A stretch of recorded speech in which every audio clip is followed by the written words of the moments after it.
आप प्रवेश कर रहे हैं CNBC आवाज और IBEX कैश के शानदार स्टूडियो में। स्वागत है आपका IBEX कैश स्टूडियो में और आप देख रहे हैं आवाज़ अड्डा। आवाज़ अड्डा में आज बातचीत उत्तर प्रदेश का मूड समझने की है कि उत्तर प्रदेश में चुनाव के मद्देनज़र लोगों का मूड क्या है, किस तरफ झुकाव बढ़ रहा है, किस तरफ रुझान बढ़ रहा है। तो इसको मापने का एक तरीका होता है कि ओपिनियन पोल्स होते हैं, लोगों से बातचीत की जाती है और उसके नतीजों के द्वारा हम समझने की कोशिश करते हैं कि रुझान या झुकाव या समीकरण किस तरह के बनते दिख रहे हैं और कौन सी पार्टी किस पायदान पर है, कौन सबसे लोकप्रिय है। तो हाल में 2 ओपिनियन पोल सामने निकल के आए जिसके संदर्भ में ये चर्चा हम आज करना चाहते हैं। एक जो सबसे लेटेस्ट वाला है वो पोल स्ट्रैट का है जो कल किया टाइम्स नाउ ने। उसमें जो टैली सीधे सीधे आपको बता देते हैं, उसके बाद चर्चा बढ़ाने में आसानी रहेगी। बीजेपी अभी भी लीड कर रही है 240-45 सीट के आसपास, 239 से 245 का आंकड़ा, और एसपी 119 से 125, यानी neck and neck fight, binary poll जैसा यहाँ पे बनता दिख रहा है। बाकी दोनों पार्टी बीएसपी और कांग्रेस काफ़ी पीछे हैं। इससे पहले एक और पोल आया था सी वोटर का, जिसमें बीजेपी को 213 से 221 तक सीटें दी गई थी। ये पहले का था, यानी नवंबर के फर्स्ट वीक में सी वोटर का था, सेकेंड वीक में आप कह सकते हैं कि पोल स्ट्रैट वाला था। तो थोड़ा सा उसमें अब इजाफा भी देख रहे हैं। वोट परसेंटेज जो इस वाले पोल में दिखाया गया है उसमें 39.67% बीजेपी के पक्ष में है और समाजवादी पार्टी पक्ष में जो है 41.9 है, माफ़ कीजिएगा, 2017 से थोड़ा सा बढ़ा है। लेकिन समाजवादी पार्टी का शार्प जंप है, 21-22% से बढ़ के अब 33% तक पहुंचता हुआ दिख रहा है। और सी वोटर वाले में भी आप देखेंगे तो यही स्थिति है, 41 और 31 के आसपास बैठती हुई यहाँ पे दिख रही है। और वहाँ पे एसपी की जो सीट्स हैं 152 से 162 के आसपास पहुँचती हुई दिख रही हैं। मोटी तस्वीर ये बनती दिख रही है कि सपा जो मुख्य विपक्षी दल है वही फ्रेम में है, बीएसपी और कांग्रेस बहुत पीछे। कांग्रेस तो बहुत ही पीछे, उसमें तो कोई सुधार दिख ही नहीं रहा है, दोनों जो ये पोल्स इशारा कर रहे हैं। तो इनको कैसे डिकोड किया जाए, कैसे समझा जाए और इसके क्या मतलब निकाले जाए, इसमें एक चीज़ और बड़ी इंपॉर्टेंट है कि ये जो 30-32 पे जाके गाड़ी अटक जाती है, ये पिछले कई बार से हम देख रहे हैं। तो रिसेंट 2 की बात करें, उससे पहले भी ये वहीं पे जाके फंस जाता था, उससे आगे गाड़ी बढ़ नहीं पाती थी। और बीजेपी का जो है गिरता नहीं है, नंबर परसेंटेज वहीं रहता है, लेकिन सीट कम होती है क्योंकि इधर का इजाफा हुआ है, तो उसकी वजह से सीट में इजाफा हो जाता है। तो इसको और कैसे समझें, इस पर बातचीत करने के लिए हमारे साथ जो पैनल है, जो मेहमान है, उनसे परिचय करा दें आपका।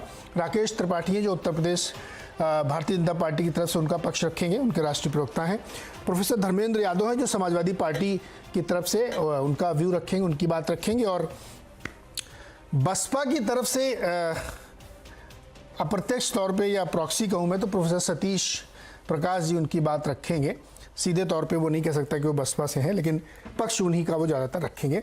और 2 बहुत ही विद्वान हम लोग अपने साथ जोड़े हमारी मदद के लिए, प्रदीप सिंह जी बहुत ही सीनियर जर्नलिस्ट और CSDS के प्रोफेसर हैं संजय कुमार जी। आप सबका बहुत बहुत स्वागत है।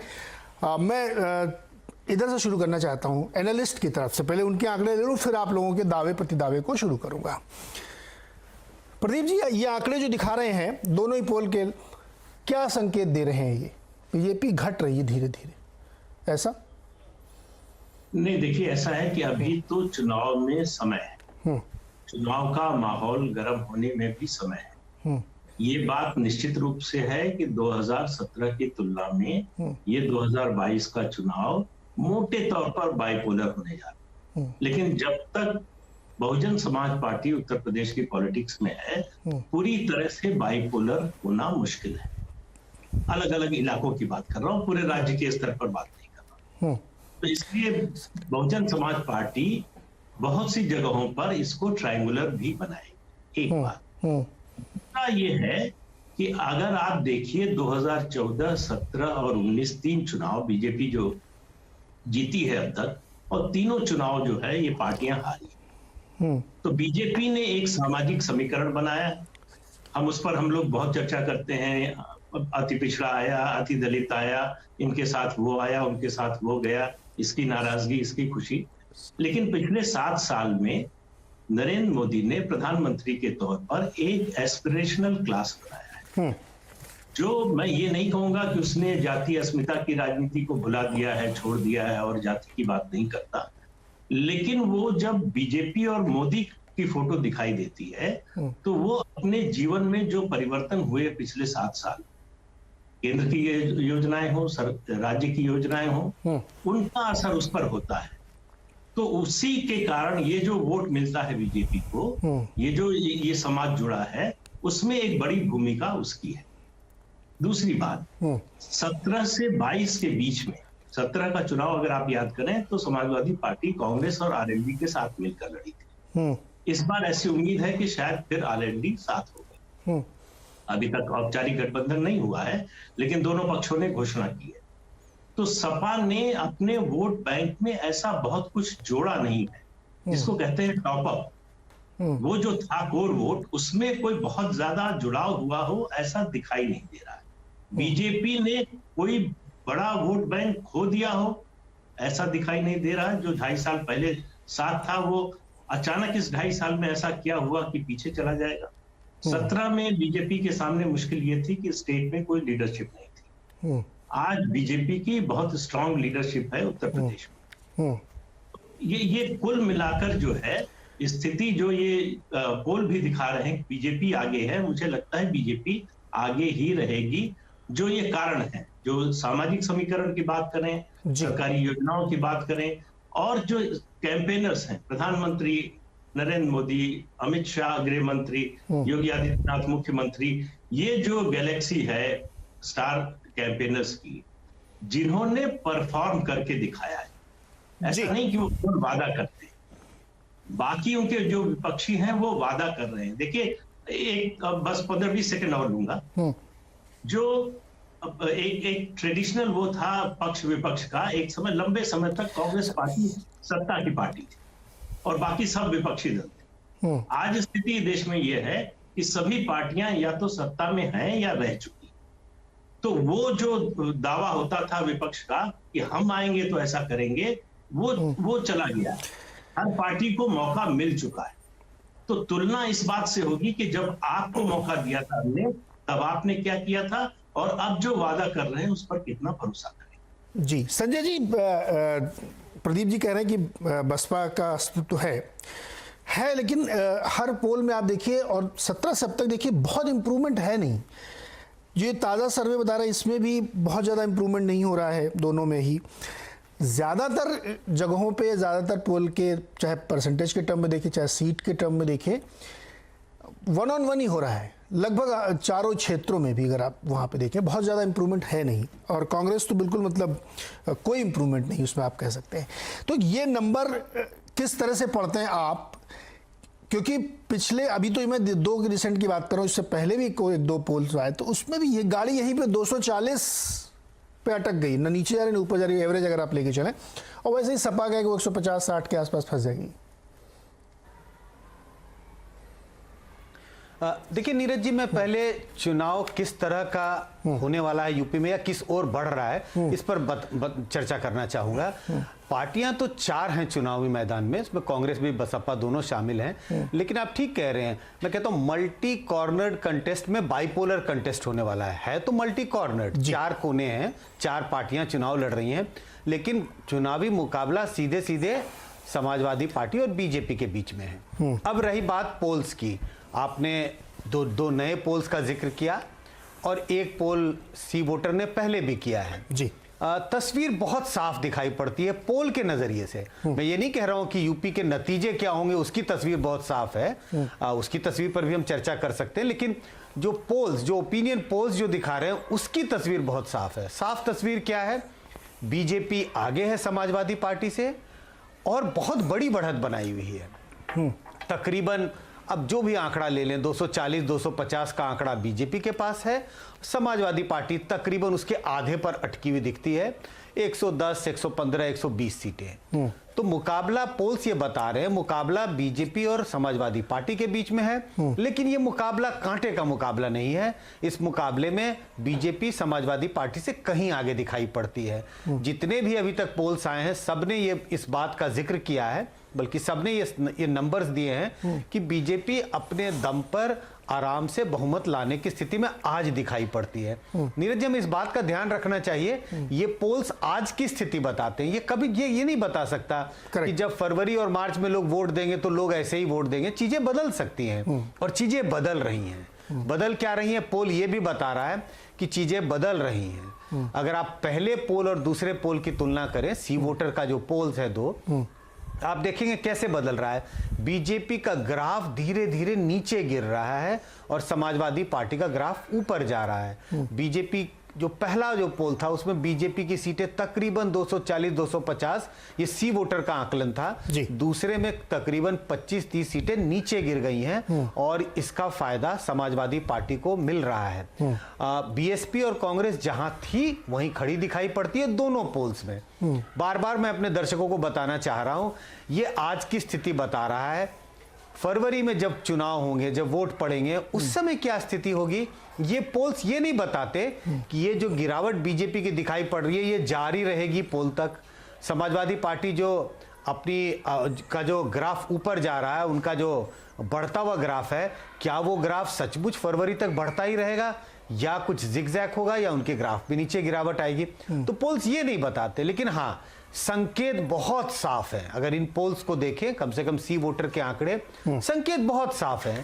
बीजेपी आगे है, लेकिन जितनी आगे एक महीने पहले दिखती थी उतनी आगे अब नहीं दिखाई पड़ती। बीजेपी की पॉपुलैरिटी में धीरे धीरे गिरावट आ रही है, समाजवादी पार्टी ऊपर की ओर जा रहा है।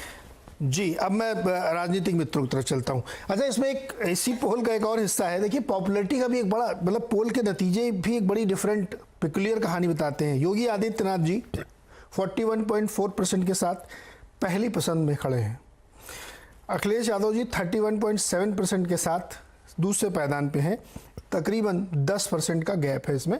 मायावती जी 15% और उसके बाद फिर तो 3-4% है। ये पोल स्ट्रेट के तहत मैं बता रहा हूँ, इसमें जिस तरह की बनी हुई है। राकेश त्रिपाठी जी, क्या ये आप लोगों के लिए चिंता का सबब बन रहा है कि जो लक्ष्य पिछली बार था 2017 में 312, उससे तो काफ़ी कम सीट पोल दिखा रहे हैं? ये पोल है, जैसे हम लोग करें, नतीजे नहीं है, लेकिन चिंता बढ़ रही है आपकी, क्योंकि धीरे धीरे जो है ये नंबर्स बहुत तेजी से बदल रहे हैं।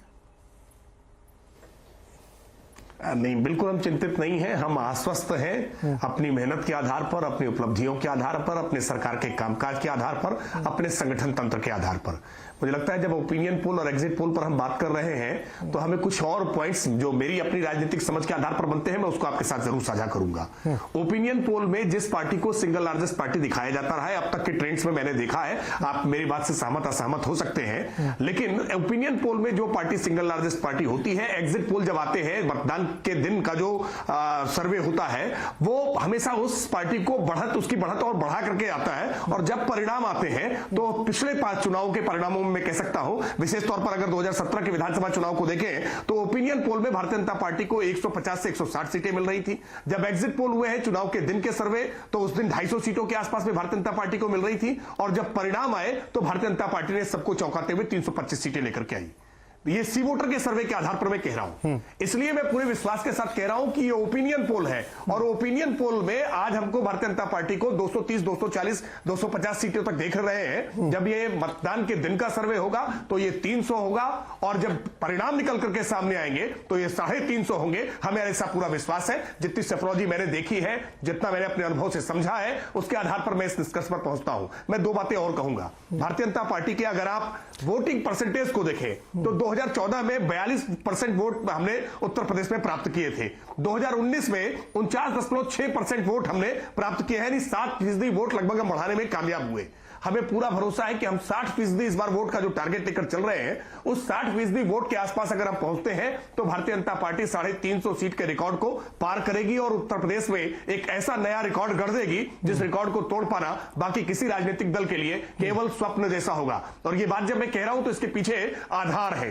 ये आधार है, आज भारतीय जनता पार्टी ने उत्तर प्रदेश में लगभग 16 करोड़ ऐसे लाभार्थी हैं जो केंद्र सरकार की और राज्य सरकार की योजनाओं से आच्छादित हैं। 3 करोड़ 60 लाख वोट पाकर के उत्तर प्रदेश में भारतीय जनता पार्टी ने 325 सीटें हासिल कर ली थी। जब हम 5 करोड़ 6 करोड़ वोट के लिए प्रयास करेंगे, टारगेट करेंगे, तो हम 350 से ज्यादा सीटें पा जाएंगे, हमें ऐसा पूरा विश्वास है। मैं साथ साथ में भारतीय जनता पार्टी के संगठन तंत्र की चर्चा करूं अगर, तो भारतीय जनता पार्टी का संगठन जब हम 2017 के विधानसभा चुनाव में गए थे तो 1 करोड़ 87 लाख हमारे पास सदस्य थे, और आज भारतीय जनता पार्टी के पास उत्तर प्रदेश में 2.5 करोड़। राकेश जी, सेकंड राउंड के लिए कुछ रखिए, के लिए हम सदस्यता अभियान चला रहे हैं। राकेश जी सेकंड राउंड के लिए कुछ रखिए, मुझे एक छोटा सवाल और आपसे पूछने दीजिए। देखिए, हम 4 करोड़ सदस्य, 4 करोड़ सदस्य भारतीय जनता पार्टी के पास, मैं उससे इनकार नहीं कर रहा हूं, हमें जरूरत ही नहीं है किसी की। हम 100% अपने रिकॉर्ड तोड़ करके नया रिकॉर्ड खड़ा करेंगे। बिल्कुल करिए सर, लेकिन मैं कह रहा हूँ कि ये थोड़ा और जब डिटेल में जाएंगे तब फिर संगठन और सदस्यता पाएंगे। एक सवाल यहाँ पे और मैं आपसे पूछूं, आपने कहा 2019 में बिल्कुल चुनाव में 49.56% आपका था, लेकिन इस समय जो नतीजे निकल रहे हैं वो 41-42% के आसपास है, यानी नीचे आया है वो। आपको ये भी ध्यान रखना चाहिए कि उस समय आपकी सरकार नहीं थी 2017 में, लोग नाराज थे मौजूदा सरकार से, इसलिए आपके पक्ष में ज्यादातर हवा बनती गई। इसमें तो आप सरकार में हैं, नाराजगी तो आपको झेलनी पड़ेगी सर, नहीं?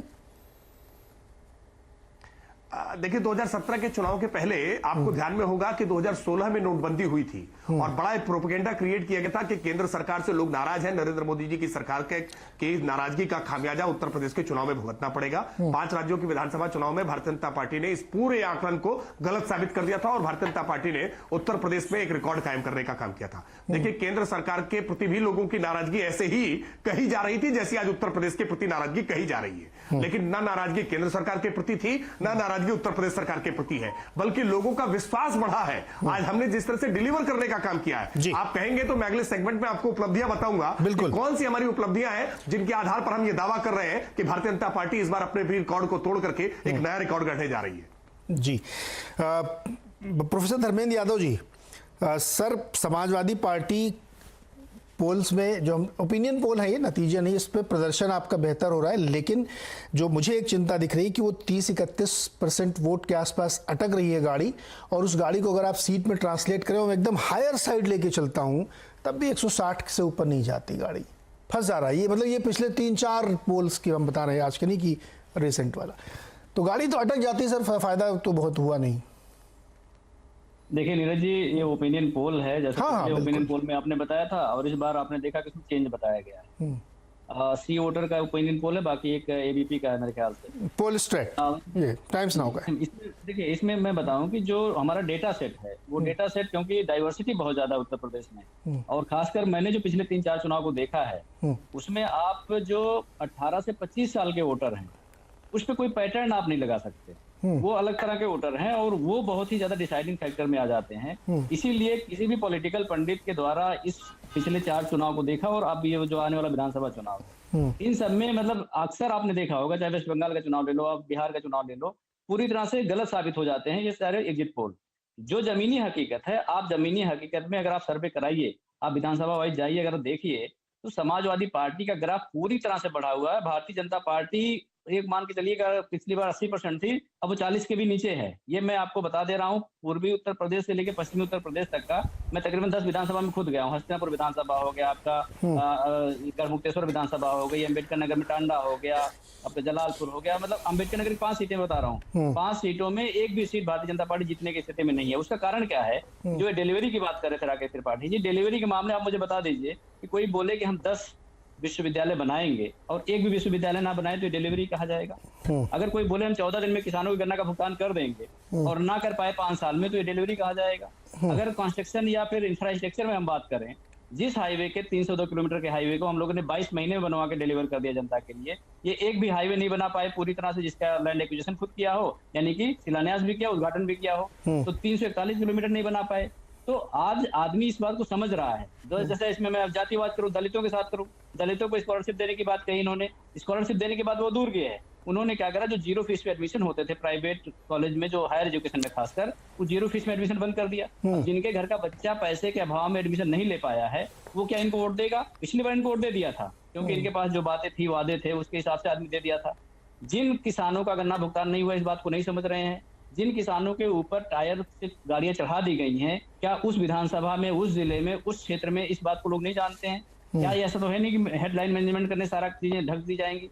कोरोना के समय जो लोग अपने लोगों को खोए हैं, जितने लोगों की मौतें हुई हैं, अगर ये बात वो जानते हैं कि उनको अगर फैसिलिटी मिलती, खासकर ऑक्सीजन प्लांट अगर लग जाते, 384 दिन मिला था उत्तर प्रदेश सरकार को ऑक्सीजन प्लांट लगाने के लिए और एक भी प्लांट नहीं लगा पाई। अब हम देखते हैं ऐड में जो प्लांट दिखाते हैं, हमने ऑक्सीजन प्लांट बना दिया। अब आप मुझे बता दीजिए, जान जानी तो चली गई। अब अगर उसको ऑक्सीजन प्लांट दिखाओगे तो उसको इरिटेशन और होगा कि मेरे टाइम तो दे नहीं पाए और अभी एडवर्टाइजमेंट। जी धर्मेंद्र जी, जी सर आपकी बात मैं इस तरह से इंटरप्रेट करूं कि आप लोग कहते हैं इन्होंने कोई डिलीवरी नहीं की, लेकिन आप लोगों ने अपने ज़माने में 100% डिलीवरी की थी, लेकिन जनता नाराज़ हो गई थी और नोटबंदी के बावजूद। तो कई बार क्या होता है, बिग पिक्चर या नैरेटिव्स कुछ डिफरेंट होती है। लेकिन सेकंड सेगमेंट में आऊँगा सर, अभी एक बार सतीश जी के पास। सतीश जी, बहुजन समाज पार्टी माफ़ कीजिएगा, बहुजन समाज पार्टी का ग्राफ अटक गया है। अब ये क्या खेल है बताइए। बहन जी का मतलब वो चाहे जो भी सर्वे आप देखिए, वो 17 से जो कार्यक्रम शुरू हुआ वो अभी तक वहीं पे अटका हुआ, ये क्या रीजन है? नहीं देखिए नीरज जी, भारत में जब से सर्वे की पॉलिटिक्स शुरू हुई, या भारत में जब से सर्वे के चुनाव होने से, ये कभी कभी आप सर्वे दिखाइए, बहुजन समाज पार्टी के पक्ष में कभी कोई सर्वे। और संजय जी बड़े काबिल व्यक्ति हैं, उनका व्यक्तिगत रूप से बड़ा सम्मान करते हैं। और सी पोल के जितने सर्वे, उन पूरे सर्वे में कभी आप मुझे ऐसा कोई सर्वे बताइए कि बीजेपी को जितनी सीटें बताई गई सर्वे में, उस कभी कम बताई गई हो और बीजेपी ने ज्यादा दी। ऐसा बहुत बार हुआ है कि सी पोल के जितने सर्वे हैं, बीजेपी को जितनी सीटें बताई गई हैं उससे कम तो हो सकती है, लेकिन ज्यादा कभी नहीं होती। ये सारी चीजें हैं। देखिए उत्तर प्रदेश की राजनीति को भटकाया जा रहा है, बड़ा जानबूझ करके। बीजेपी ये मानती है और बीजेपी को ये मान के चलना है कि एक वर्ग विशेष उनको वोट नहीं देगा, और वो जगह जगह टाइम पर ऐसे वर्गों की तरफ ध्यान देती भी नहीं, मैं उसका नाम नहीं लेना चाहूंगा। लेकिन आप ये देखिए कि उस वर्ग को कहीं वो वर्ग बहुजन समाज पार्टी के साथ ना जुड़ जाए, तो जानबूझ करके उत्तर प्रदेश की राजनीति में जो बहुकोणीय इलेक्शन है उसको कहीं ना कहीं बाइपोलर इलेक्शन में बदला जा रहा है। और बीजेपी हमेशा ध्रुवीकरण की कहीं ना कहीं पॉलिटिक्स इसमें कई कोई तो है। अब तक जो तमाम जो नाकामियां, उसको मिटाने का एक तरीका यही है कि बीजेपी उत्तर प्रदेश के इलेक्शन को बाइपोल इलेक्शन बना जी, और बाद में यही बाइपोल पॉलिटिकल पोलराइजेशन हो रहा है। ये आज का पॉलिटिकल पोलराइजेशन कल का धार्मिक पोलराइजेशन में कहीं ना कहीं बदल देगी बीजेपी। और आज इस हिसाब से पार्टी को अभी हमारी ओर घटाएगी। और मैं नीरज जी, बहुजन समाज पार्टी का मानना है, हमने चुनाव आयोग को भी किया कि इस तरह के सर्वे के ऊपर कहीं ना कहीं रोक रखनी चाहिए। ये कहीं ना कहीं लोगों के अंदर भ्रम पैदा करता है। और अरे सर सतीश जी, आप तो मतलब ना ये ऐसे सर्वों का हमेशा आप जो है ना पोल को गलत साबित कर दो। ठीक है भाई, अब हम लोगों को गलत ही साबित कर दो आप। ये एक बैरोमीटर है मूड को समझने का। मैं कभी नहीं कहता हूँ कि ये परिणाम है, कोई भी नहीं कहता, जो सोफोलॉजिस्ट है वो भी नहीं कहते परिणाम है, लेकिन ये इससे एक मोटा मूड समझ में आता है। अभी देखिए, आपने अपना पिछले जो 1-1.5-2 मिनट का चर्चा वक्तव्य रखा, उसमें आपने क्या रखा, हो क्या रहा है कि आप लोग बीजेपी से लड़ने के चक्कर में अपने बगल में खड़े हुए दुश्मन को देख ही नहीं रहे। आपका वोट बैंक सपा भी काट ले रही है, आपका वोट बैंक कांग्रेस भी काट ले रही है, लेकिन आपका निशाना सिर्फ बीजेपी की तरफ है। ये प्रवृत्ति जो है ना बहुत खराब हो रही है। कांग्रेस भी यही कह रही है कि यूपी में हमारा जो टारगेट है ना वो बीजेपी का वोट बैंक काटने का है, जबकि उसके नीचे की जमीन सपा ने खिसका ली है। ये क्यों करते हैं आप लोग? अपना दुश्मन पहचानिए भाई राजनीतिक तौर पर। सुनिए नीरज जी, बहुत बहुत धन्यवाद कि आपने एक अच्छी सलाह दी, लेकिन कुछ चीजें मैं भी बता दूं। अगर हम एक्सप्रेस वे बनाते हैं, अगर हम आगरा एक्सप्रेस वे बनाते हैं, तो वो किसानों की जमीन हड़पने का जरिया बना देती है। आप ही मीडिया ने बताया था ना। अगर हमने आपका जेवर में एयरपोर्ट बनाने की बात करी, तो ये एयरपोर्ट ऑफ इंडिया ने बाकायदा बैन लगाया ना उसके ऊपर कि 150 किलोमीटर से कम दूरी के ऊपर आप एयरपोर्ट बना सकते हैं। हमने गंगा एक्सप्रेस वे की बात मालूम है कब की थी? जब इस उत्तर प्रदेश में एक्सप्रेस वे नाम की कोई चीजें नहीं थी। लेकिन यही बीजेपी और यही तमाम संत और यही तमाम संवैधानिक संस्थाएं ने एक सवाल क्या उठाया कि अगर दलितों की सरकार गंगा एक्सप्रेस वे बनाएगी तो गंगा प्रदूषित भी हो जाएगी ना, क्योंकि गंगा के ठेकेदार तो ये हैं, विकास के ठेकेदार ये हैं। तो सिर्फ ये उम्मीद करते हैं ना कि हम रोटी की बात करें, हम भूख की बात करें, हम अत्याचार की करें। लास्ट की बात तो बहुत नहीं, ये जो आपने एक बड़ा अजीब सा बयान दिया कि गंगा एक्सप्रेसवे बनेगा तो गंगा दूषित हो जाएगी। महाराज ये कहाँ से आप निकाल रहे हैं? ये कौन सा अखबार में छपा था? किस वक्ता प्रवक्ता ने ये बात कही थी कि ये एक्सप्रेसवे, मतलब सतीश जी आप मतलब आप सुनिए ना, कुछ का कुछ बोल रहे हैं महाराज। ये कहाँ हुआ था ऐसा? सुनिए एक्सप्रेसवे बहुजन समाज पार्टी के टाइम की एक योजना थी, बाकायदा उसके ऊपर रोक लगाई गई। हमने तो ताज कॉरिडोर बनाने की बात भी की थी, लेकिन आपने कहा कि इससे भ्रष्टाचार फैलेगा। यही बीजेपी या अरे आप तो ऐसा बता रहे भ्रष्टाचार के आरोप से या किसी के कहने से इतना डर गए थे तो लखनऊ में 4 पार्क बना डाले। डर गए थे क्या? आप बनाए थे ना पार्क। आप तो ऐसा बता रहे जैसे भ्रष्टाचार के आरोप से आप डर जाते हो, कुछ करते नहीं है। पार्क बनाए ना आपने, मैं उसकी तारीफ करता हूँ, बहुत अच्छे खूबसूरत पार्क बने हैं वो। 3,000 करोड़ के पार्क, वीआईपी रोड बहुत अच्छी, मैं तो कह रहा हूँ कि बहुत अच्छी बात है। बढ़िया पार्क आपने बनाया, गोमती नगर में बना है और एक एकदम एयरपोर्ट के पास बना। वीआईपी रोड इतनी अच्छी बनी, जो लोग लखनऊ गए होंगे उसकी तारीफ करेंगे, इसमें कोई दिक्कत नहीं है। लेकिन ये मत कहिए कि उस आरोप के चक्कर में मैंने कुछ बनाया नहीं, काम ही नहीं किया। अच्छा एक मिनट रुकिए जरा संजय जी, देखिए विकास, ये सतीश जी कह रहे हैं कि ये सेफोलॉजिस्ट लोग हैं, अभी चूंकि बाई चांस इसमें आप ही हैं सबसे ज़्यादा योग्य इस मामले में, कह रहे हैं ये सब बसपा को जो है ना एकदम किनारे अंडरमाइन कर देते हैं। क्या ये सही है कि हम लोग बीएसपी को पोल में वो तवज्जो नहीं दिया जाता? नहीं, किसी खास पार्टी को नजरअंदाज किया जाता है ऐसा नहीं होता है पोल्स में। जो लोग भी ईमानदारी से पोल करते हैं, आप चाहे जितनी भी ईमानदारी से पोल कर लें, ये जरूर है कि पोल्स कैसे किए जाते हैं। एक सैंपल लेते हैं, वो सैंपल आपका 5,000 हो, 10,000 हो, 15,000 हो, 20,000 हो। जब हम सैंपल्स लेते हैं तो जो छोटी पार्टियां होती हैं उनके आकलन करने में कभी कभी थोड़ी मुश्किल आती है, और अक्सर ऐसा होता है कि छोटी पार्टियों को आप कम आकलन करते हैं। अब बीएसपी उस नजरिए से थोड़ी छोटी पार्टी होती जा रही है यूपी में। अगर आप बीएसपी को अगर 2007, 8, 10 के आसपास देखें और आज देखें तो जनाधार के हिसाब से बीएसपी छोटी पार्टी होती जा रही है। तो मैं कह सकता हूं, मैं मान सकता हूं और कंसीड करूंगा इस बात को कि बीएसपी के लिए आकलन थोड़ा कम हो रहा होगा। लेकिन क्या कितना कम? अगर आकलन 18-20 सीट का है तो क्या बीएसपी 100 सीटें ला रही है?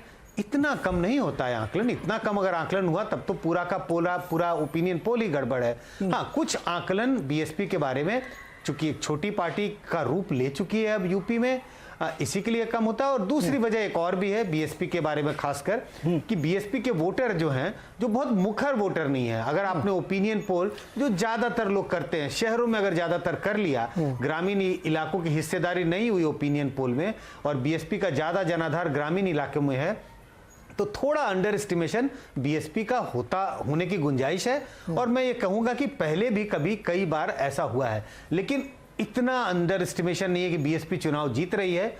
और ये जो पोल्स हैं वो सिर्फ बता रहे हैं कि मात्र 20 सीटें जीत रही है, ऐसा नहीं होता है। करेक्ट।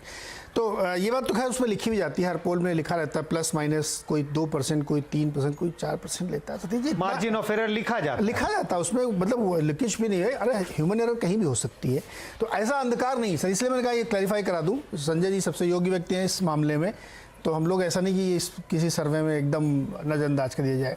चलिए प्रदीप जी, फटाफट ये बताइए अब कि ये जो मुद्दा अब बन गया है, जो हम लोगों ने भी अब तक के नंबर का एनालिसिस किया है, अब फिर अगले 3-4 महीने आपने कहा बाकी हैं, इसमें बहुत सारे नई चीज़ें इसमें बदल सकती। क्या अभी वो चुनाव का, जिसको हम लोग कहते हैं यूपी वाली लैंग्वेज में, कि अभी चुनाव टूटा नहीं एकदम से?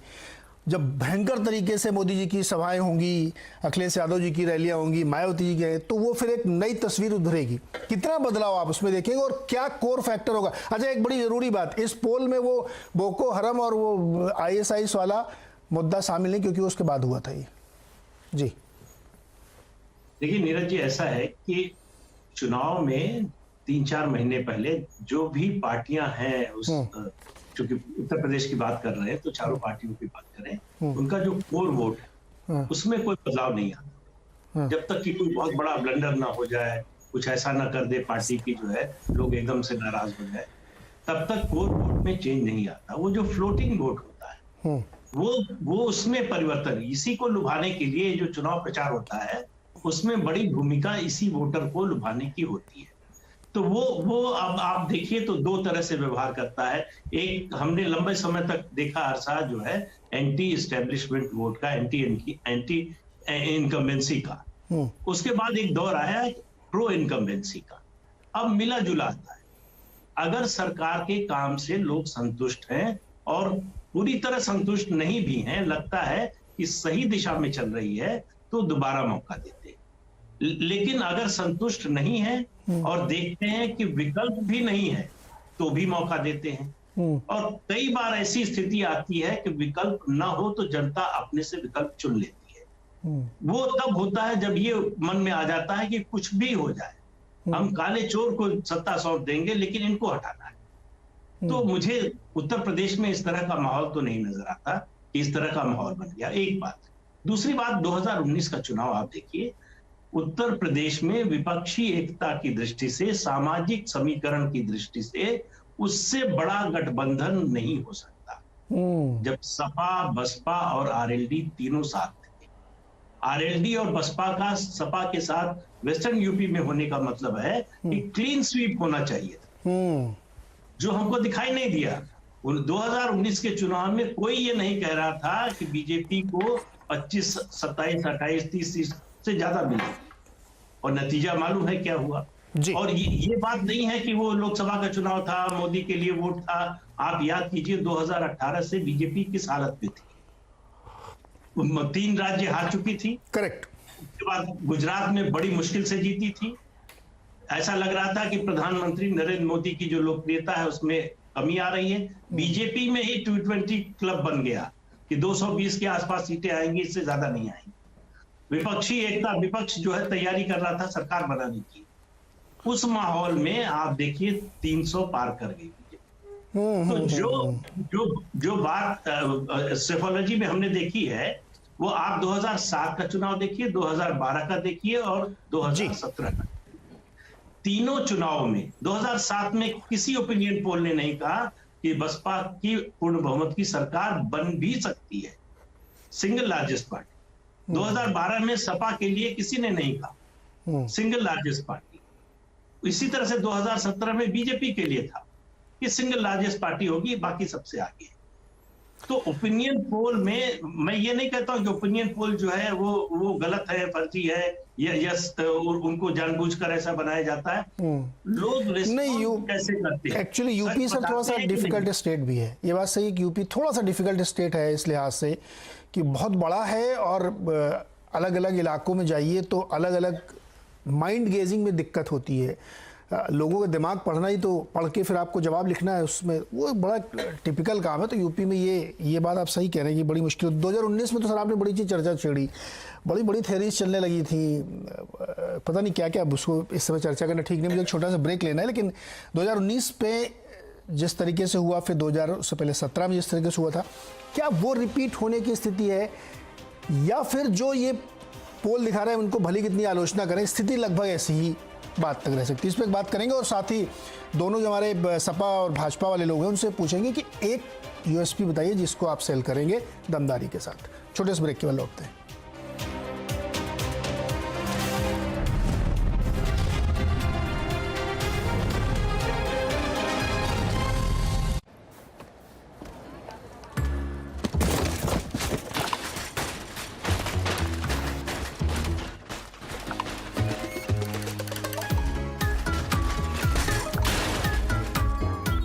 अब मिनटों में इंश्योरेंस मिले तो टेंशन छोड़ो, इंश्योरेंस लो फोन पे।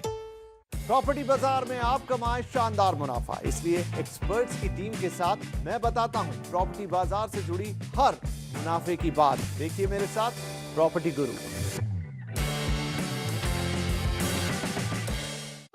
We've got Kairim Mam's back. Devan Sir's back.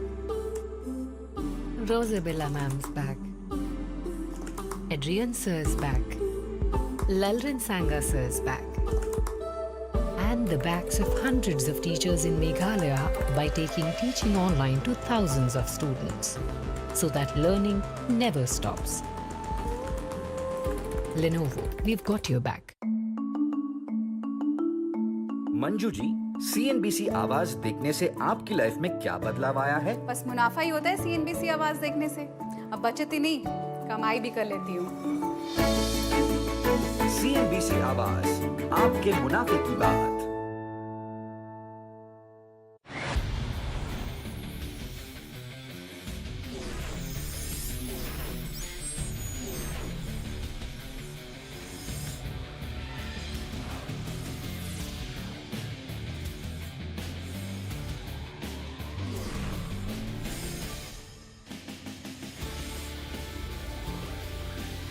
This is CNBC Awaaz Newsroom, powered by Ebix Cash. सीधा सौदा में आप सबका स्वागत है। हर सुबह कीजिए शानदार शुरुआत। मुझे लगता है इसमें खरीदारी करनी चाहिए क्योंकि ये एक ऐसा पॉकेट है जहाँ पे कोरोना का बहुत ज्यादा असर नहीं पड़ रहा है। बाजार खुलने से पहले जानिए 20 चुनिंदा स्टॉक्स। कोड नंबर्स पसंद आ रहे हैं इसीलिए इन स्टॉक को हाईलाइट कर रहा हूँ। दोनों में ही खबरें हैं इसलिए इसमें अच्छी रैली यहाँ से आपको बनती हुई दिखेगी, जो हर रोज आपको बनाएंगे माला माल। जिस तरह से पोर्टफोलियो ऑफ हेल्थ केयर की तरफ ये कंपनी भी बढ़ा रही है, आप रखिए इस कंपनी को 421 के टारगेट्स। देखिए सीधा सौदा सिर्फ CNBC आवाज पर। राजनीतिक हो या आर्थिक, मुद्दों की भीड़ में वो मुद्दे जिनमें छिपी होती है आपके मुनाफे की बात, उन्हें सामने लाता हूं। देखिए मेरे साथ आवाज अड्डा।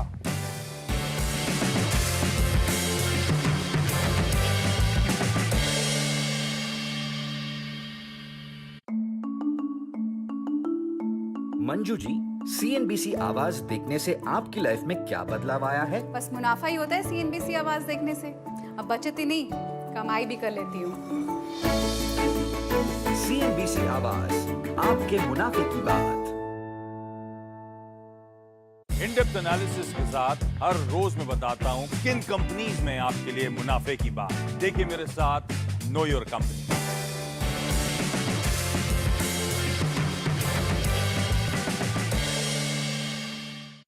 रवि जी, CNBC आवाज की खास बात क्या है? हर बड़ी खबर और उसके पीछे के मुनाफे की बात सिर्फ CNBC आवाज ही बताता है। CNBC आवाज, आपके मुनाफे की बात। न मौसम की चिंता सताए, न धूल का डर। अब घर चमके हर मौसम। Sheen max by SD paints, values beyond colours.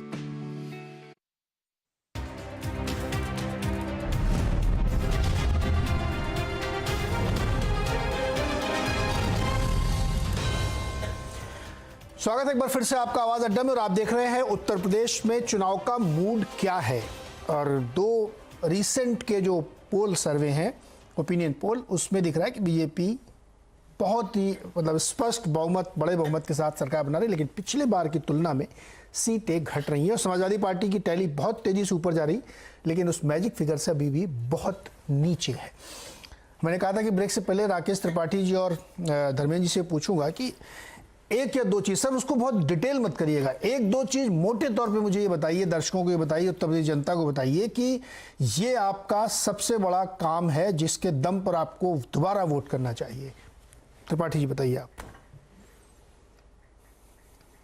देखिए, मुझे लगता है कि एक दो बातें कह करके आपने बहुत सीमित कर दिया है, क्योंकि बताने के लिए बहुत कुछ है। लेकिन फिर भी संकल्प पत्र जारी करते समय हमने जो सबसे पहला स्लोगन दिया था, ना गुंडा राज ना भ्रष्टाचार, आज हम इस बात को पूरे विश्वास के साथ कह सकते हैं कि उत्तर प्रदेश की कानून व्यवस्था आज सबसे बड़ा हमारे लिए आज मुद्दा होगी। क्योंकि पिछले सरकारों के समय में उत्तर प्रदेश जिस तरह सांप्रदायिक दंगों की भेंट चढ़ता था, अपराधियों माफियाओं की पौबारा रहा करती थी, पैरेलल सत्ता चला करती थी, आज उत्तर प्रदेश में माफियाओं पर जिस तरह से शिकंजा कसने का काम उत्तर प्रदेश की योगी आदित्यनाथ सरकार ने किया है, इसके कारण से जनता के बीच में एक सुरक्षा का एहसास आया है। और हम पूरे विश्वास के साथ कह सकते हैं कि आज कानून व्यवस्था के आधार पर ही, केवल अगर एक मुद्दा माना जाए तो कानून व्यवस्था के आधार पर ही उत्तर प्रदेश में योगी आदित्यनाथ जी की वापसी हो रही है। दूसरा, भ्रष्टाचार को लेकर के पिछली सरकार में किस तरह से घोटाले घपले होते थे, परिवार को बढ़ाने के लिए किस तरह से सरकारी धन की बर्बादी होती थी, और गरीबों की जमीनों पर, दलितों की जमीनों पर, सरकारी जमीनों पर किस प्रकार से कब्जा करके आजम खान जी द्वारा यूनिवर्सिटी बनाई जा रही थी, सैफई में किस प्रकार से सरकारी धन का व्यय हो रहा था, ये सारी बातें जनता के सामने थी। आज पूरी ईमानदारी से योगी आदित्यनाथ जी ने जिस प्रकार से सत्ता शासन चलाई है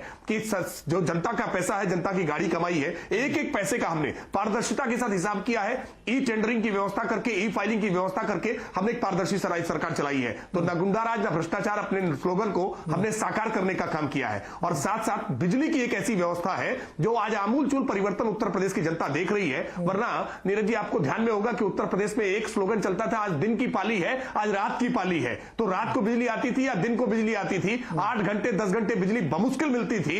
आज उत्तर प्रदेश में 18 घंटे, ग्रामीण क्षेत्र में अनिवार्य रूप से 22-24 घंटे बिजली आज कस्बाई और शहरी क्षेत्र में मिल रही है। हम मानते हैं कि बिजली एक ऐसा मुद्दा है जिसके आधार पर योगी आदित्यनाथ जी को दोबारा चुन करके आ जाना बहुत आसान है। ऐसे मुद्दे गिनाना शुरू करूंगा तो किसानों के लिए पहली कैबिनेट की बैठक में 86 लाख किसानों का 36,000 करोड़ रुपए माफ करना, यह कोई स्वप्न जैसा था। लेकिन उत्तर प्रदेश की सरकार ने अपने संसाधनों से अब बिना किसी तरह का कोई टैक्स बढ़ाए हुए हमने किसानों का कर्ज माफ करने का काम किया है। एक साल का केवल उदाहरण बता रहा हूं मैं, केवल गेहूं की खरीद जो है, अखिलेश यादव जी ने वर्ष 2016 में जब अंतिम समय इनका कार्यकाल था 6 लाख मीट्रिक टन गेहूं की खरीद की थी और पहले वर्ष में ही हमने 36 लाख मीट्रिक टन गेहूं खरीद करके दिखा दिया। इस वर्ष हमने 57 लाख मीट्रिक टन गेहूं की खरीद की है। ये आंकड़े अपने आप में स्थापित करते हैं कि उत्तर प्रदेश में जो सरकार है उसने डिलीवर करने का काम किया है। आप संख्या के तौर पर देखेंगे तो उत्तर प्रदेश में हमने आज, मैं जिसकी बात कर रहा था कि 16 करोड़ लाभार्थी आज उत्तर प्रदेश में अलग अलग योजनाओं के लाभार्थी हैं, केंद्र सरकार के, राज्य सरकार के। हम भरोसे के साथ कह सकते हैं 350 सीटें हम जीतने जा रहे हैं।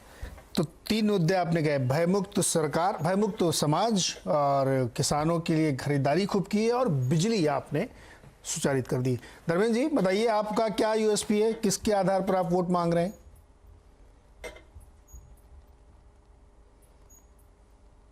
सर अनम्यूट करिए अपने आप को, पहले अनम्यूट कर लीजिए सर।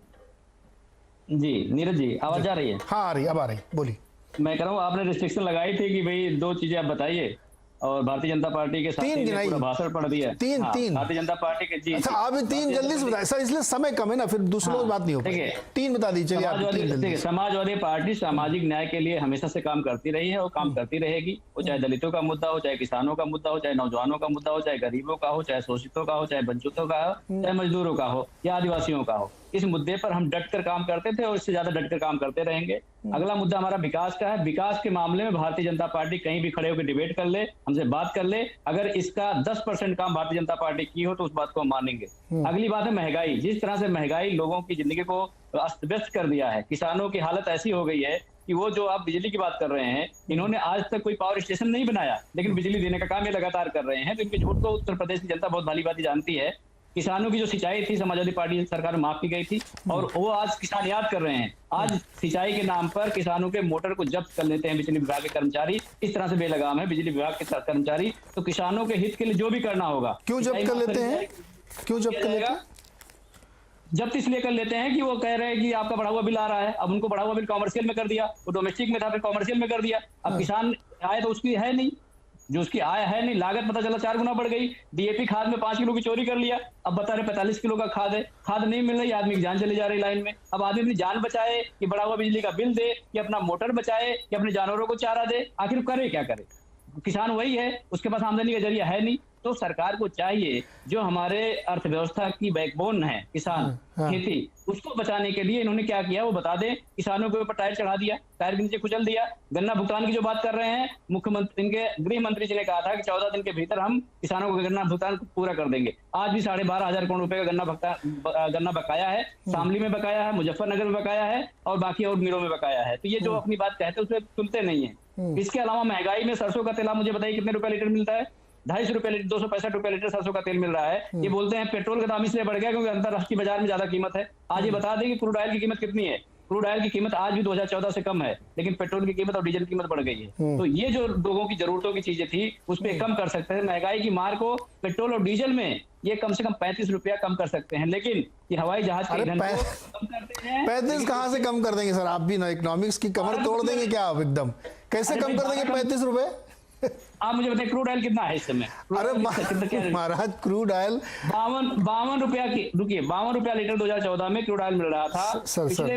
पिछले साल 9 रुपया 18 पैसे मिल रहा था क्रूड ऑयल। सर वो इकोनॉमिक्स में पूरा समय निकल जाएगा। मोटे तौर पे जो आप कह रहे हैं वो मतलब आप व्याख्या गलत कर रहे हैं। 32 रुपए तो कुल टैक्स ले रही सरकार, अगर वो 35 रुपए घटा देंगी केंद्र सरकार वाले तो फिर ये दुनिया भर की जो स्कीम चलती है कहां से चलेंगी? मनरेगा का पैसा कहां से, आसमान से आएगा क्या?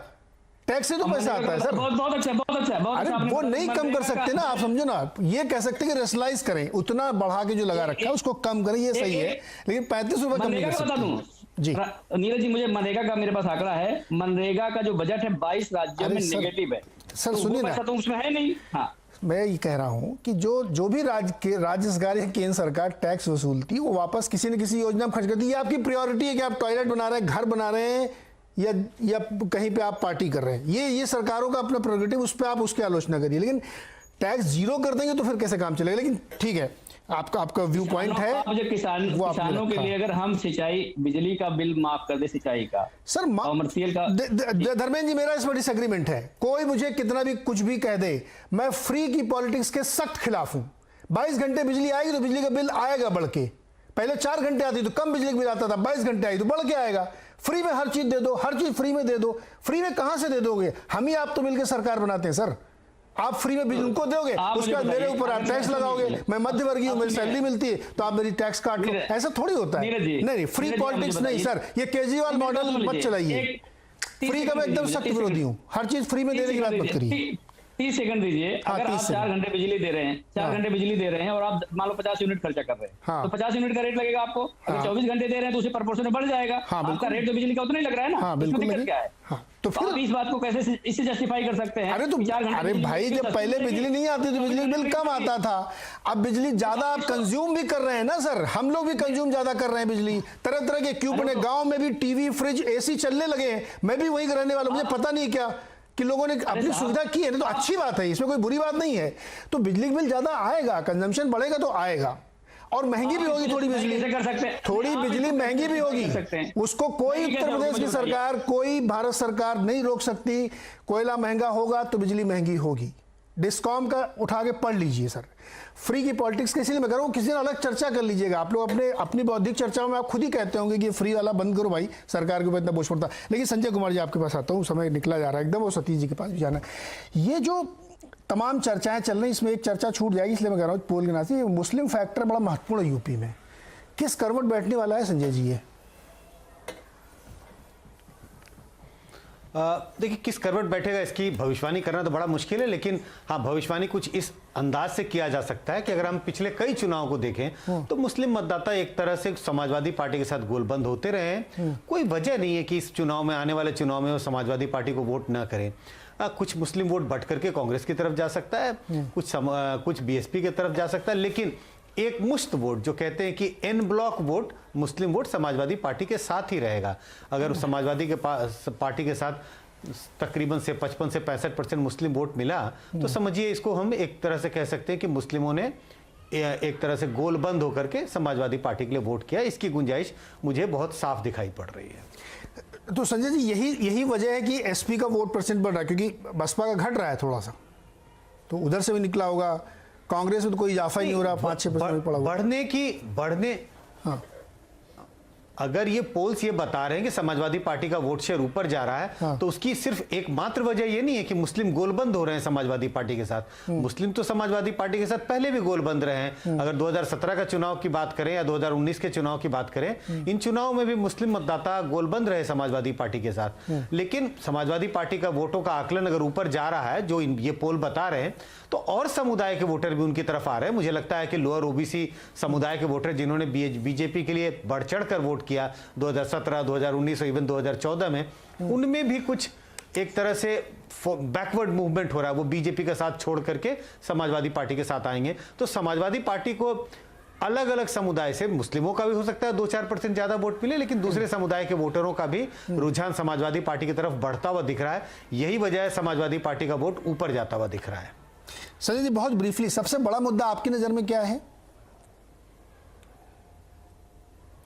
देखिए, मुद्दा पार्टियां जो भी चाहे करें, लेकिन कुल मिला के मुझे लगता है यूपी का चुनाव जो है, मुद्दे दो तरह के होते हैं। जनता की इन मुद्दे पर चाहती है कि हम वोट डालें, चाहती है, उनको लगता है महंगाई का मुद्दा कहां गया। लेकिन कुल मिलाकर के जिस तरह से चुनाव शेप कर रहा है, जिस तरह से चुनाव आगे डायरेक्शन में बढ़ रहा है, मुझे लग रहा है रिलीजियस लाइंस पे पोलराइजेशन होगा और वही फाइनली वोटिंग डिसीजन को इन्फ्लुएंस करने वाला है। सतीश प्रकाश जी, आपका यूएसपी, बसपा का यूएसपी बताइए। मैं तो सर यही कहा था, यही बात तो मैं कह रहा हूँ कि उत्तर प्रदेश में बीजेपी अपनी खामियों को ढकने का एक ही तरीका है कि पहले पॉलिटिकल पोलराइजेशन करो, उसके बाद उसको धार्मिक पोलराइजेशन में बदल दो। यही उसका तरीका है और यही वो कहीं ना कहीं गेम अपना कर रही है। देखिए, अगर अभी राकेश अभी आप बज रहे हैं, जिन्ना की शुरुआत किसने की? नहीं, आप सुनिए ना, देखिए ना, आप सुनिए, देखिए नीरज जी सुनिए, मैं किसी के ऊपर सवाल नहीं उठा रहा हूँ, मैं अपनी तारीफ नहीं कर रहा हूँ। 2017 से लेकर के आज तक बहुजन समाज पार्टी की वो कमी और वो खामियां बताई कि हमने गैर जिम्मेदाराना कोई बयानबाजी की है। बिल्कुल सही बात है। समाज पार्टी के लीडर ने सुनिए देखिए, मतदाता हम तो नहीं, आप कहते हैं ना, मायावती बहन मायावती जी हमेशा कहती है कि एक मुश्त वोट करना है मुसलमानों को, इधर उधर बिखरना नहीं है। ये मायावती जी ने कहा है ना। ये क्या है? ये क्या है? अरे लीजिए, सब फ्रीज हो गया भाई, ठीक करो लिंक, जल्दी से ठीक करो। जिन्ना की चर्चा अखिलेश जी करें, बोको हराम ISIS की चर्चा कांग्रेस करे, बहन मायावती जी कहें एक मुश्त वोट डालो। अब आप ही लोग शुरू करो, फिर बाद में बिल फाड़ो बीजेपी के नाम। सतीश जी आ गए वापस। सतीश जी कंटिन्यू करें। देखिए, कानून व्यवस्था अगर आप देखेंगे, चाहे बीजेपी के कार्यकर्ता आप जाओ, इसने हमको कभी वोट न, उससे भी अगर जाकर के पूछो, जी की सरकार कानून व्यवस्था के और आप सवाल नहीं उठा सकते, और हमने एनकाउंटर नहीं किए। मैंने जो पूछा वो आपने सुना नहीं क्या? फ्रीज हो गया था आपका। ये किसने कहा था कि एक मुश्त वोट मुसलमानों को करना चाहिए? जिन्ना की चर्चा किसने की? बोको हराम की चर्चा किसने की? मुझे ये बताइए ना, किसने शुरू किया? सुनिए ना, आप कह रहे हो ना कि वो अंत में जाके वहीं ले आएंगे, तो शुरुआत तो हो गई ना फिर, और लाया कौन? जी नीरज जी, बहुजन समाज एक राजनीतिक दल के साथ एक सामाजिक विषय, हम ऐसी कोई गलती नहीं करेंगे, ऐसी कोई बयानबाजी नहीं करेंगे कि जिसका फायदा कहीं ना कहीं उठाए। हम जनमानस के जो मुद्दे हैं, क्या हमको लगता है, बहुजन समाज पार्टी को लगता है कि महंगाई एक बड़ा मुद्दा है, बेरोजगारी बड़ा मुद्दा है। बड़ा मुद्दा इसलिए कि 10.5 लाख लोगों को हमने सरकारी रोजगार दिया। मनरेगा को हम रोजगार नहीं मांगते, तो पेट भरने का एक साधन है, रोजगार नहीं हो सकता। बहुत दूसरी बात, जहां तक विकास की बात करेंगे, तो बहुजन समाज पार्टी ने 5 साल में विकास के जो कार्य शुरू किए उनका अंत भी किया। इन कार्यों का हमने शिलान्यास किया, उसका बाकायदा उद्घाटन भी हमने 5 साल में कंप्लीट किया। सतीश जी, लेकिन खुद पर यकीन नहीं है। कैसा भ्रष्टाचार मुक्त कर दिया भाई सतीश जी? सतीश जी समय समाप्त हो रहा, मुझे अभी एक कमेंट प्रदीप जी से ले लीजिए इस सेगमेंट में। सर, खुद पर यकीन नहीं है राजनीतिक दलों को, सबको, ऐसा नहीं खाली आपको। देखिए, आप बहुत अच्छी बातें कह रहे हैं, धर्मेंद्र जी ने भी बहुत अच्छी बात कही कि महंगाई एक बड़ा मुद्दा है, हमने इस पर कई घंटों की डिबेट की है, लेकिन उस पर बने रहना चाहिए ना। फिर आप बीच में ये सब चीज़ें क्यों लेके आते हैं? जाति लेके आओ, मुसलमान लेके आओ, जिन्ना लेके आओ, बोको हराम लेके आओ, क्यों? अगर आपको इतना कॉन्फिडेंस है कि बेरोजगारी और महंगाई के मुद्दे को हम उठा के बढ़ेंगे तो उस पर टिके रहिए, लेकिन नहीं, हमको तो वही करना है। हमने अपनी तरफ से कुछ जोड़ा क्या? हम आप लोगों के स्टेटमेंट ही सुना दिए, जो आप लोग बोलते हैं वही हम शाम को शो पे चर्चा करते हैं। प्रदीप जी 30 सेकंड आपके लिए, फिर शो खत्म करूंगा मैं। देखिए नीरज जी, ऐसा है कि हर सरकार के खिलाफ मुद्दे होते हैं, मुद्दों की कोई कमी नहीं। सवाल ये होता है कि मुद्दे का फायदा उठाने वाला कौन है, उसके लिए जमीन पर उतरकर मेहनत करनी पड़ती है। उत्तर प्रदेश में जो विपक्ष है वो 4.5 साल से अनुपस्थित है। कौन सा नेता, आप बताइए? मायावती जी लोगों के बीच में गई, अखिलेश यादव गए, 4.5 साल 4 साल कहाँ रहे? ट्विटर के अलावा कहाँ दिखाई दिए अखिलेश यादव? तो मुद्दे होने से फायदा मिल जाएगा, मैं ऐसा नहीं मानता। मुद्दे होने से उसका लाभ उठाने के लिए बड़ी मेहनत करनी पड़ती है, और जब आप मेहनत करते हैं तब फायदा मिलता है। ये बात अखिलेश यादव को समझ में आनी चाहिए कि 2007 से 2012 के बीच में मुलायम सिंह यादव ने जो मेहनत की 5 साल, उसका फायदा मिला कि अखिलेश यादव मुख्यमंत्री बने जी। और अगर उन्होंने 2017 से 2022 के बीच में मेहनत की होती तो ये उम्मीद करते। मुझे तो कहीं से नहीं दिखाई दे रहा है कि ऐसा क्या कारण है, क्या समाजवादी पार्टी ने किया है कि उसका वोट शेयर बढ़ जाए। जी सर, बढ़ने का कोई कारण दिखाई नहीं दे रहा है। कहीं आंदोलन किया हो, संघर्ष किया हो, नए लोगों को जोड़ा हो, ऐसा ऐसा क्या है कि जो 2019 में जो सामाजिक समीकरण था उससे ज्यादा, उससे बड़ा सामाजिक समीकरण अखिलेश यादव ने बना लिया है।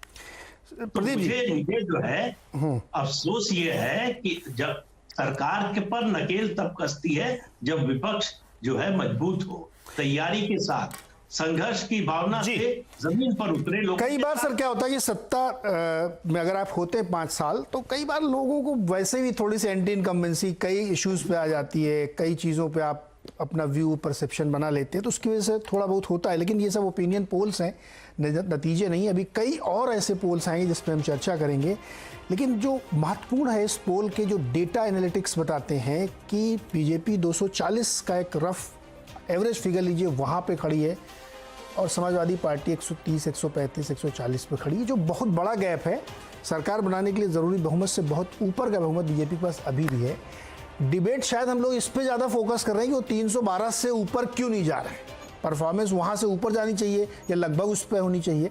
लेकिन ये सारी चीज़ें बदलती रहती हैं। जैसा संजय जी ने कहा कि अभी तो बहुत कुछ बदलना है इसमें, अभी तो शुरुआत हुई है। देखिए धीरे धीरे और नए मुद्दे निकलेंगे, उसके बाद तो महंगाई की हम लोग शायद हम कभी चर्चा ही नहीं कर पाएंगे, इस पर नए डिफरेंट इश्यूज़ पे बातचीत होगी। बहरहाल आज के लिए इतना ही। बहुत बहुत शुक्रिया हमारे साथ जुड़ने के लिए। देखते रहिए CNBC आवाज़।